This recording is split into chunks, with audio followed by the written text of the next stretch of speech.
bersama Safira, saya akan menjelaskan bagian karakteristik aktiva. Di sini itu mengidentifikasi peristiwa ekonomi yang harus diukur, diakui, dan dilaporkan dalam neraca. Dan terdapat 6 karakteristik secara umum. Yang pertama itu adanya karakteristik manfaat di masa mendatang. Yang kedua, adanya pengorbanan ekonomi. Yang ketiga, adanya berkaitan dengan entitas tertentu. Yang keempat, menunjukkan proses akuntansi. Yang kelima, berkaitan dengan dimensi waktu. Dan yang terakhir, berkaitan dengan karakteristik keterukuran. Selanjutnya itu adanya 2 definisi dari APB dan juga FASB yang menyimpulkan bahwa adanya 3 karakteristik utama. Yang pertama itu memiliki manfaat ekonomi di masa mendatang. Yang kedua, adanya dikuasai oleh unit usaha. Dan yang ketiga, hasil dari transaksi peristiwa masa lalu. Dan untuk yang pertama dulu itu penjelasannya bahwa memiliki manfaat ekonomi di masa mendatang artinya itu sesuatu tersebut memiliki kemampuan baik secara individu atau bersama-sama dengan aktiva lain untuk menghasilkan aliran kas masuk di masa mendatang.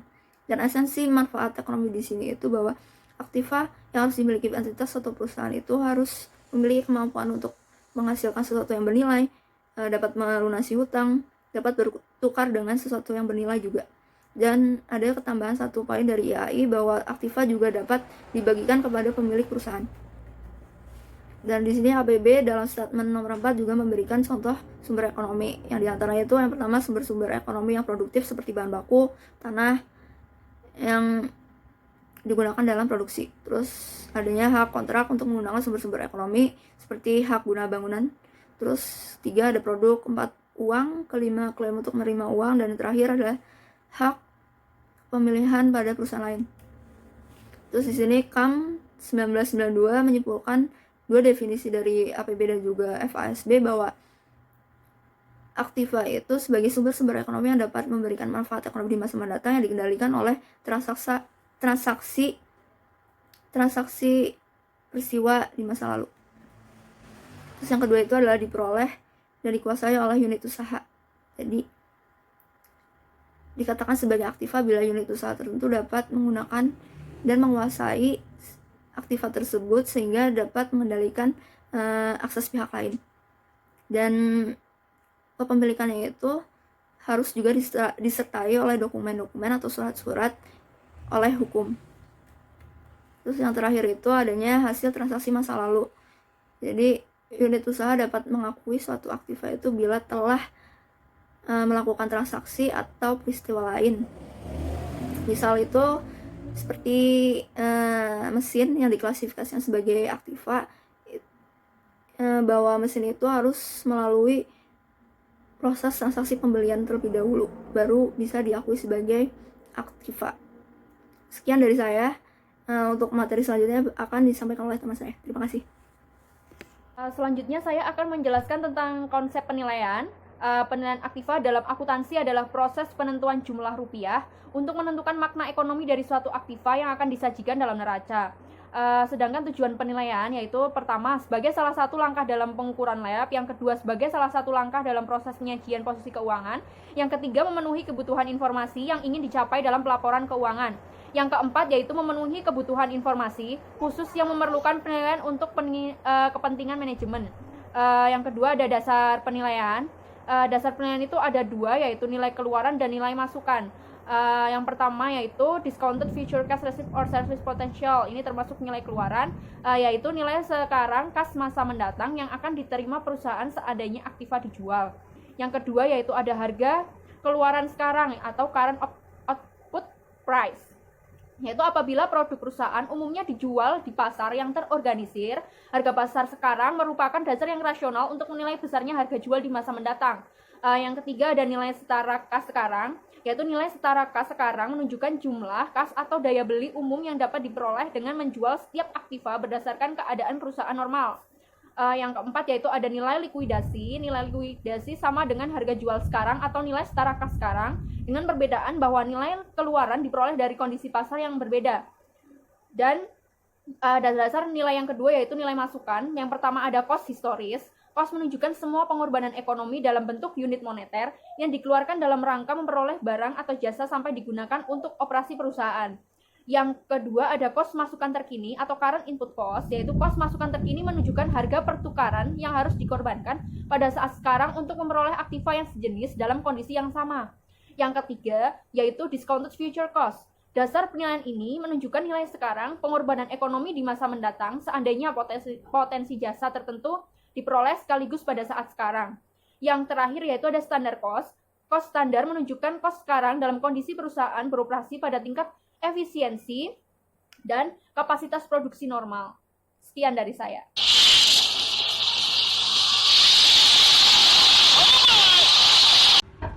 Ya, selanjutnya ada pengakuan aktiva. Pengakuan aktiva itu merupakan pencatatan sejumlah uang ke dalam struktur akuntansi atau sistem pembukuan yang pada akhirnya jumlah tersebut dapat merubah, mempengaruhi posisi keuangan atau hasil usaha perusahaan. Dalam FABS 1984 dalam Statement of Financial Accounting Concept nomor 5, pengakuan itu ada kriteria suatu posnya yang didasarkan pada 4 kriteria berikut. Yang pertama itu ada namanya definisi atau definition, kemudian yang kedua ada keterukuran, yang ketiga itu ada relevansi, kemudian yang keempat ada reliabilitas atau reliability. Yang pertama saya jelaskan, yang pertama itu ada definisi. Definisi itu maknanya adalah suatu pos akan masuk ke dalam struktur akuntansi apabila memiliki definisi elemen dalam laporan keuangan. Kemudian ada keterukuran. Keterukuran itu suatu pos harus memiliki makna tertentu yang relevan dan dapat diukur jumlahnya dengan reliabilitas yang tinggi. Jadi suatu pos itu harus memiliki ya, harus bisa diukur dengan reliabilitas yang tinggi. Kemudian yang ketiga ada relevansi. Relevansi itu informasi yang terdapat dalam suatu pos tersebut kemampuan membuat suatu perbedaan dalam keputusan yang diambil pemakai laporan keuangan. Jadi suatu pos itu dapat mempengaruhi dari jumlah laporan keuangan, jadi dapat berdampak dalam laporan keuangan. Kemudian ada yang terakhir ada reliability, atau yang dimaksud itu informasi yang dihasilkan harus sesuai dengan apa yang digambarkan dalam representasi atau dapat diuji kebenarannya. Jadi suatu pos itu dapat diuji kebenarannya. Sedangkan kriteria pengakuan merupakan pedoman yang dapat digunakan untuk menformulasi aturan pengakuan. Jadi pedoman yang digunakan itu adalah kriteria pengakuan. Ada beberapa kriteria yang didasarkan oleh KAM. Itu yang pertama itu ada didasarkan pada hukum, yang kedua itu ada pemakaian prinsip konservatif atau konservatisme, yang ketiga itu ada makna substansi ekonomi suatu transaksi, yang keempat yang terakhir itu ada pengakuan mengukur nilai aktiva. Jadi sesuai kemampuan mengukurnya. Ya, terima kasih. Assalamualaikum warahmatullahi wabarakatuh. Saya akan melanjutkan presentasi dari presenter sebelumnya, yakni tentang masalah-masalah khusus yang terdapat dalam konsep aktiva. Yang pertama ada beban tangguhan. Seperti yang kita tahu, menurut The Committee on Terminology yang dituangkan dalam Accounting Terminology Bulletin nomor 1, disebutkan bahwa sesuai definisi aktiva, beban tangguhan bukan merupakan suatu aktiva dalam arti umum. Kriteria umum yang dijadikan dasar untuk menentukan beban tangguhan adalah apabila kos jasa dikeluarkan secara sah dan wajar dan memiliki masa manfaat di masa mendatang, maka kos tersebut dapat ditangguhkan pembebanannya dan dilaporkan sebagai aktiva. Kemudian yang kedua yakni ada kapitalisasi bunga. Masalah kapitalisasi bunga muncul bila perusahaan sedang membangun fasilitas fisik yang dibiayai dengan dana pinjaman dan dalam jangka waktu yang lama. Salah satu faktor yang harus diperhatikan dalam kapitalisasi adalah manfaat yang diperoleh. Apabila manfaat yang diperoleh dari kapitalisasi lebih besar dibandingkan dengan mengurangkan secara langsung sebagai biaya periode, maka kapitalisasi merupakan pilihan yang terbaik. Kemudian terdapat beberapa pedoman yang diatur dalam standar akuntansi untuk kapitalisasi bunga. Yang pertama yakni aktiva yang memenuhi syarat. Terdapat dua aktiva yang memenuhi syarat. Yang pertama yakni aktiva yang dibangun atau diproduksi untuk digunakan sendiri oleh perusahaan. Yang kedua yakni aktiva yang dibangun atau diproduksi dengan tujuan untuk dijual sebagai unit atau proyek yang berdiri sendiri seperti kapal, kemudian kawasan industri. Dan yang kedua ada besarnya kapitalisasi. Besarnya tarif kapitalisasi ditentukan sebagai berikut. Yang pertama yaitu apabila dana rata-rata yang tertanam dalam instruksi tidak melebihi dana pinjaman. Yang kedua, apabila dana rata-rata yang tertanam dalam konstruksi melebihi besarnya dana pinjaman untuk konstruksi tersebut. Kemudian yang selanjutnya yakni ada periode kapitalisasi. Periode kapitalisasi akan berakhir apabila konstruksi tersebut secara substansial telah selesai dan siap untuk dioperasikan. Kemudian yang terakhir yakni penyajian dan pengungkapan. Pengungkapan perlu dilakukan berhubung kapitalisasi bunga mengakibatkan adanya sebagian informasi bunga yang hilang karena digabungkan dengan objek kos yang lain. Hal yang perlu diungkapkan di dalam laporan keuangan yakni yang pertama ada total bunga yang terjadi selama periode, yang kedua bagian dari total bunga yang dikapitalisasi, dan yang ketiga total bunga yang dibebankan ke periode bersangkutan kalau selama periode tersebut tidak ada bagian bunga yang dikapitalisasi. Cukup sekian dari. Baik, selanjutnya saya akan menyampaikan mengenai pengeluaran kapital atau capital expenditure. Capital expenditure adalah semua pengorbanan yang dikeluarkan untuk memperoleh objek fisik atau objek jasa atau fasilitas yang baik saat memperolehnya maupun saat digunakan dalam operasi. Masalah yang perlu diperhatikan adalah kapan pengeluaran ekonomi tersebut diakui atau dianggap sebagai pengeluaran kapital, sehingga dapat dilakukan kapitalisasi. Ada dua aturan umum yang berlaku dalam pengukuran pengeluaran kapital. Yang pertama yaitu untuk aktiva non-moneter yang baru dibeli atau diperoleh, di mana dapat dilakukan pengukuran apabila aktiva tersebut benar-benar siap untuk digunakan dalam operasi perusahaan. Yang kedua yaitu aktiva yang telah dimiliki atau aktiva lama, di mana syarat-syaratnya pengeluaran tersebut adalah yang terkait dapat menyebabkan yang pertama menambah kapasitas produksi aktiva yang bersangkutan, yang kedua menambah umur ekonomi, yang ketiga yaitu menambah nilai aktiva tersebut. Selanjutnya permasalahan yang keempat yaitu aktiva donasi atau sumbangan.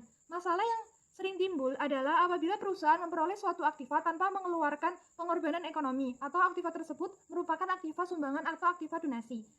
Maka apabila terjadi hal tersebut, aktiva tersebut dapat dilakukan pengukuran menggunakan nilai wajarnya.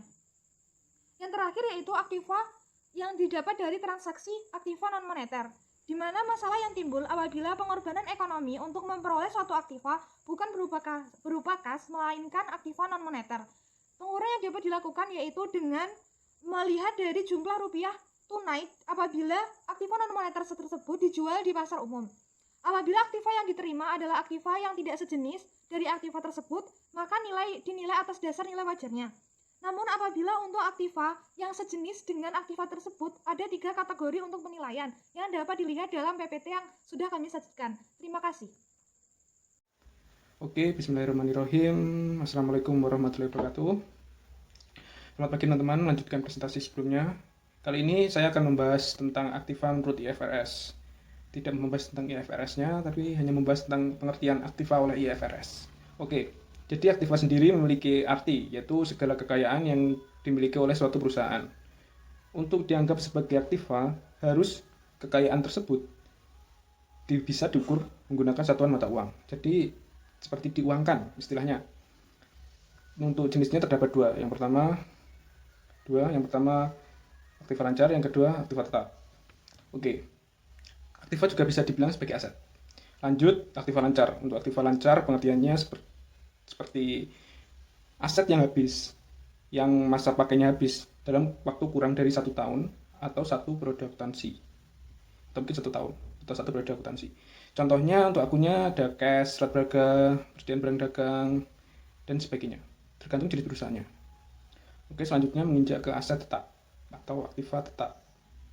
Nah, untuk aktiva tetap ini ada 6 poin yang ditekankan menurut IFRS.